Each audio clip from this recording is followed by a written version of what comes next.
असम की राजनीति में चुनाव से ठीक पहले बड़ा सियासी भूचाल आ गया है। आगामी विधानसभा चुनावों से पहले कांग्रेस पार्टी को एक बड़ा झटका लगा है।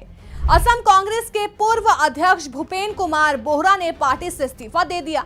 उनके इस फैसले ने राज्य की राजनीति में हलचल मचा दी है और चुनावी समीकरण पर बड़ा असर पड़ने की संभावना जताई जा रही है। भूपेन बोहरा ने कांग्रेस क्यों छोड़ी, उन्होंने किस पर गंभीर आरोप लगाए, इससे असम की राजनीति पर क्या असर पड़ सकता है। सबसे पहले बात करते हैं इस्तीफे की वजह की।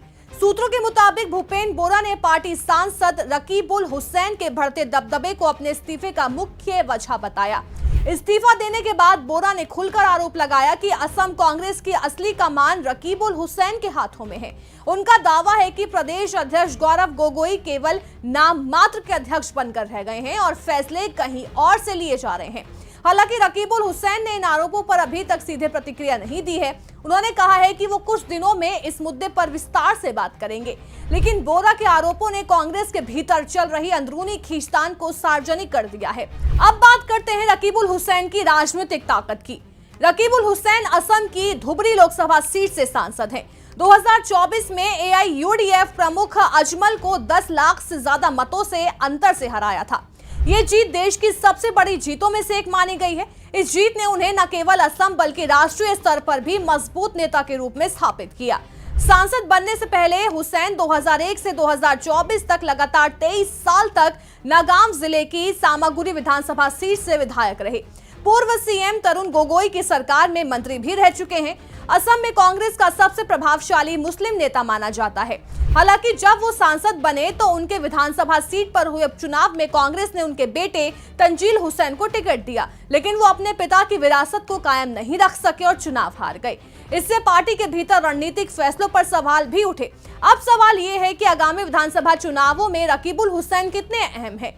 असम में मुस्लिम आबादी लगभग 30% है। ऐसे में कांग्रेस के लिए अल्पसंख्यक बहुल सीटों पर मजबूत पकड़ बनाना बेहद जरूरी है। पिछली बार कांग्रेस ने AIUDF के साथ गठबंधन किया था, लेकिन इस बार पार्टी खुद अपने दम पर ज्यादा सीटें जीतने की रणनीति पर काम कर रही है। राजनीतिक विश्लेषकों का मानना है कि AIUDF के प्रभाव को कम करने के लिए कांग्रेस को रकीबुल हुसैन जैसे मजबूत चेहरे की जरूरत है। हालांकि ऊपरी असम में उनकी छवि को लेकर विवाद भी रहे हैं। भाजपा अक्सर उन पर वन मंत्री के रूप में अपने कार्यकाल के दौरान कथित तौर पर घुसपैठियों को संरक्षण देने के आरोप लगाती रही है। ऐसे आरोप चुनावी माहौल में बड़ा मुद्दा बन सकते हैं। और अब बात करते हैं भूपेन बोहरा के अगले कदम की। कांग्रेस छोड़ने के तुरंत बाद ही उनका राजनीतिक भविष्य लगभग तय हो गया। असम के सीएम हेमंत बिस्वा शर्मा ने पुष्टि की है कि भूपेन बोहरा 22 फरवरी को बीजेपी में शामिल होंगे।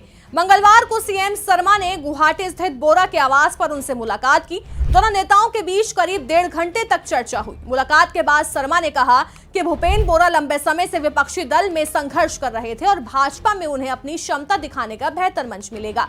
अब बड़ा सवाल यह है कि क्या बोहरा के भाजपा में जाने से कांग्रेस को बड़ा नुकसान होगा?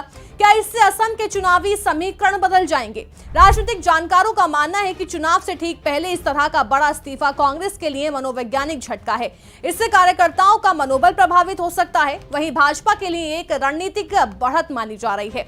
आने वाले मार्च अप्रैल में होने वाले विधानसभा चुनावों में यह देखना दिलचस्प होगा कि क्या कांग्रेस अपने अंदरूनी मतभेदों को सुलझा पाती है या नहीं, और क्या रकीबुल हुसैन पार्टी की रणनीति को मजबूती से आगे बढ़ा पाएंगे या फिर नहीं।